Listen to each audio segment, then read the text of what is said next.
Ikdienā mēs esam tipiska ģimene, kur bērni mācās un pieaugušie strādā ofisā. Tad arī caur sportu, caur dažādām aktivitātēm mēģinam piešķirt tādu dzirkstelīti tai ikdienas dzīvei, fiziski kustēties, būs veselīgi, aktīvi un tāpat laikā tas ļoti, ļoti vieno. Patiešām tie sportiskie ģimenes šāda veida pasākumi ļoti vieno.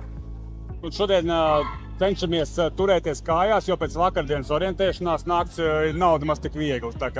Mēģinām, kā tiešām Laila teica, izmantot pa maksimumu šo laiku un izmantot visas aktivitātes, kuras vien spējam saplānot. Tā, kad ikdienā mēģinām darīt kaut ko kopā, bet jau bērni ir paaugušies un arī kaut kādas savas lietas un savu hobiju. Tad mums ir peldēšana, pludmales volejbols, burāšana, nedaudz no boksa.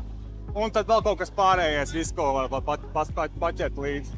Es domāju, ja man nebūtu kādas aktivitātes, es domāju, ka es mājās nevarētu.